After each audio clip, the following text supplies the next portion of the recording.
Vamos atender aqui. Na semana passada a gente abriu para a participação de pessoas no Twitter e muita gente mandou questões e semana passada não tivemos como atender todo mundo. A Marta de São Bernardo escreveu assim: Padre Fábio, eu tenho muita dificuldade para assumir uma postura equilibrada. Tudo funciona nos extremos. Ou estou feliz, ou estou triste demais. Próxima demais das pessoas e depois bastante. Tento tratar bem e de vez em quando acabo fazendo tudo errado com as pessoas que muita dificuldade, Padre, de manter esse equilíbrio tão necessário na vida. Meus afetos estão cada vez mais desordenados e isso tem afetado as minhas relações de trabalho e também de família. Isso é uma característica dos nossos dias, Padre, pois vejo muita gente vivendo da mesma forma. Uma amiga sugeriu que eu seria bipolar, mas eu não acredito nisso. Não me sinto bipolar. O que sinto é realmente uma falta de equilíbrio nos meus afetos. Ao mesmo tempo, como reorganizar isso dentro de mim. Marta, realmente o equilíbrio é sempre o caminho mais difícil, né? Até filosoficamente falando, eu me lembro quando eu fiz faculdade de filosofia, e tinha um professor muito sábio, que ele dizia que toda vez que nós estamos diante de posturas extremadas, é sempre bom a gente ter a oportunidade de ver o oposto daquele extremo, para a gente poder se posicionar no meio e tentar sentir como é viver entre os extremos, tentando encontrar esse equilíbrio. Aí ele dizia que quando a gente se dispõe a fazer isso, uma sabedoria toma conta de nós. Primeiro porque você tem a necessidade de descobrir como é que funcionam os dois lados, né? O que pensam os extremos. E ao mesmo tempo você fazer a síntese para viver aquilo.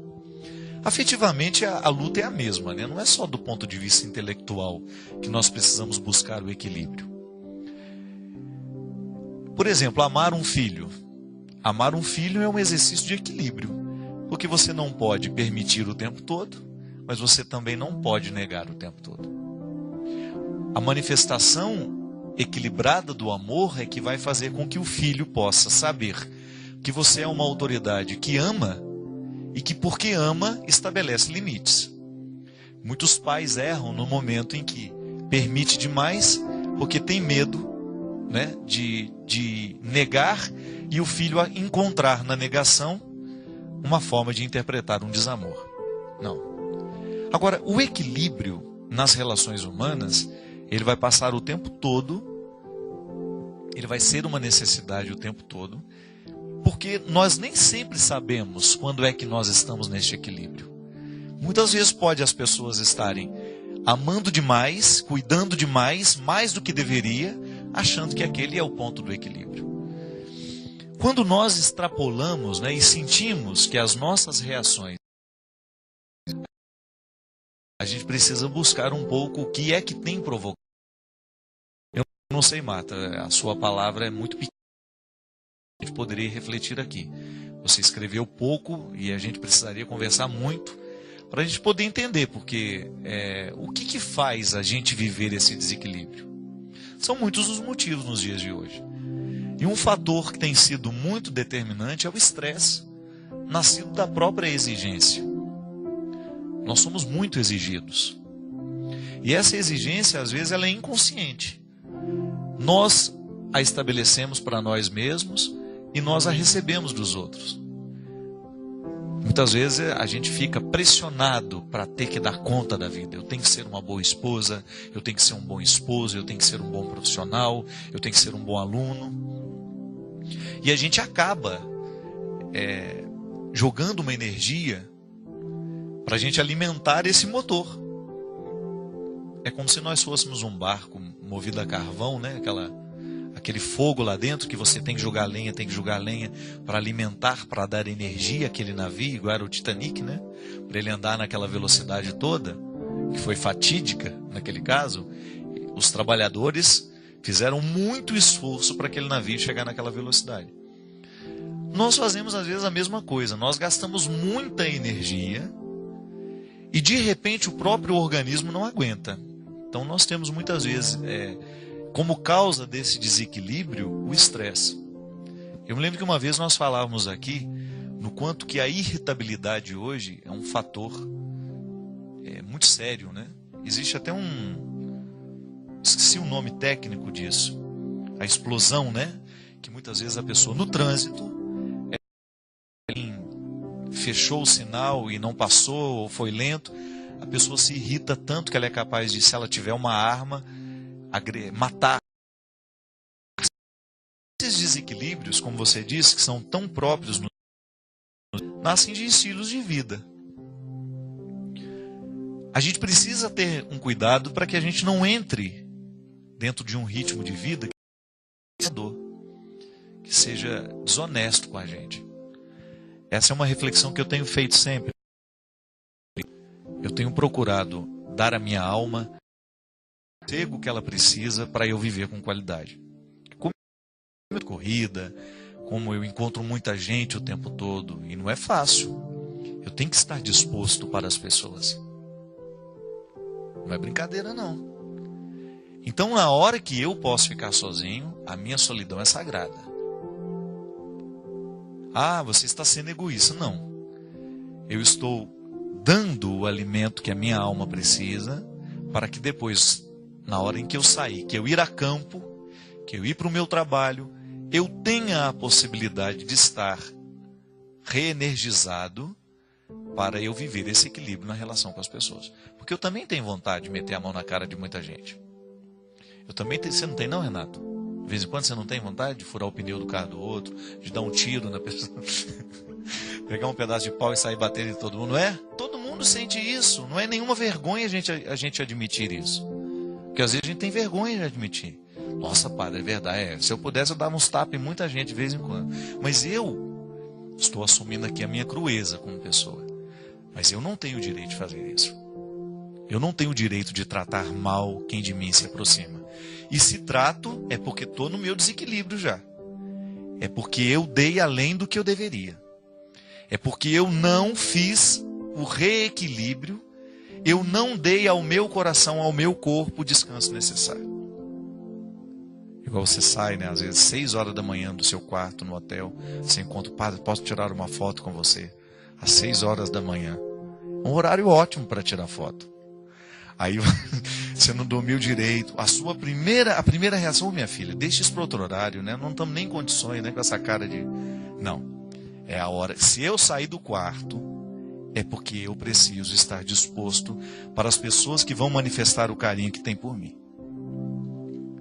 Eu não posso tratar. E eu não estou falando só de mim, não. Estou falando de você também.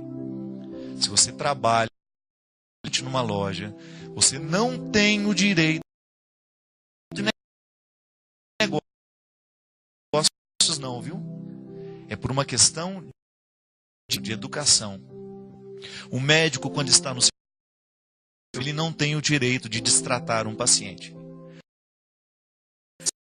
Sai ali do escritório dele, do consultório dele, ele tem todo de fazer o ritual dele de reenergização, de descanso, fazer uma rotina que lhe favoreça viver o período pesado depois. Eu acho que é o que está faltando para a gente. Às vezes eu vejo pessoas vivendo um processo exaustivo de trabalho sem dar o equilíbrio do descanso. Quando nós não fazemos este equilíbrio, a gente acaba provocando, porque aí é um desequilíbrio físico. O corpo está cansado, não dormiu o tanto que deveria ter dormido, e você depois não consegue ser, do ponto de vista afetivo, equilibrado. Feliz demais, triste demais, próximo demais, distante demais. Tudo isso aqui pode ser pode ser resultado de um corpo que está cansado. Minha gente, você já me escutou falar muitas vezes aqui, da necessidade de nós termos uma atividade física. Ah, padre, mas eu não tenho tempo. Precisamos arrumar uma forma, ainda que seja uns 10, 15, 20 minutos, de ter um momento pessoal. A reflexão ajuda muito a gente. A oração, engraçado, né? O que os indianos, os orientais, o yoga, o que é o yoga para os orientais? é o momento da voltar o equilíbrio da energia. A oração na vida cristã é a mesma coisa. Você não pode fazer da sua oração um momento de cansaço, né? Para aumentar o cansaço. Embora às vezes a gente vai na missa, a gente sai cansado. Mas não deveria ser assim. O meu momento de oração, ele tem que ser para me dar este equilíbrio. Por isso que eu gosto de, quanto mais silencioso o ambiente, se você puder na sua casa, antes de você dormir, fazer a sua reflexão num espaço que seja silencioso. Muito embora a vida esteja cada vez mais ruidosa, né? Eu fico impressionado de ver, as cidades não dormem, gente. Os ruídos urbanos, todo tem alguma coisa, isso é um estresse muito grande no ser humano. Se sai aqui em São Paulo, talvez você levaria 10, 20 minutos no máximo, às vezes você leva 2 horas. E com barulho, e com o estresse do trânsito, e você trabalha num ambiente que você chega na sua casa, a televisão está ligada, as crianças estão gritando, o gato está cheio. Então, balaio de manga é aquela confusão o tempo todo. Então, quando você tem a oportunidade, Marta, de chegar na sua casa, primeiro, faça uma análise da sua vida, no seu estilo de vida. Será que você está se dando este espaço de solidão tão necessário? Será que você está buscando este equilíbrio entre trabalho e lazer? Não precisa ser luxuoso não, viu, minha gente? Eu tenho chegado cada vez mais à conclusão que o maior luxo que nós podemos experimentar nessa vida é, às vezes, o direito de você ficar sozinho. Não tem nada mais luxuoso do que isso, né? De você poder se recolher num lugar sem que os outros fiquem gritando, te pedindo, te implorando. Você ser respeitado, isso é luxuoso demais. O outro respeitar o seu espaço. Você ter o direito de viver o seu cultivo pessoal. Isso é muito luxuoso. Porque às vezes você encontra pessoas que têm muito dinheiro, têm muita posse, têm lugares maravilhosos por onde ela possa ir e viver e descansar, mas ela já não tem mais nem esse direito. Então, luxo mesmo, no fundo, o que conta é a possibilidade que nós temos de viver esse sossego. Eu, por exemplo, no meu estilo de vida que eu tenho analisado, eu sempre gosto de falar a partir de mim, eu tinha uma mania de ligar a televisão toda hora que entrava em casa. Tenho mudado esse hábito. E tenho feito de tudo para que lá em casa, na hora da nossa refeição, ou no momento em que a gente está conversando, a televisão não esteja provocando ruídos que venham nos cansar também. Eu tenho a graça de viver numa região, num lugar onde eu tenho poucos ruídos urbanos. Mas eu enfrento eles o tempo todo, porque a minha vida é andar por esse país, né? Como diz a música que eu canto. Então, na hora em que eu preciso, que eu sinto que o organismo está necessitado do equilíbrio, eu não penso 2 vezes. Eu vou buscar o meu refúgio, onde eu sei que as pessoas vão me tratar como gente, que as pessoas vão me tratar com espontaneidade, com naturalidade. Porque o que mais nos descansa na vida é a espontaneidade no tratamento.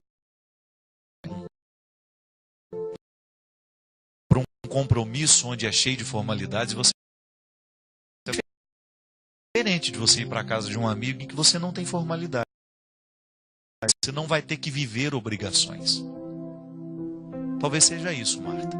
Talvez a gente esteja cheio de obrigações e com poucas possibilidades de satisfações, né? Então esse equilíbrio é muito necessário. Espero que você consiga, minha filha, e descobrir o que você precisa fazer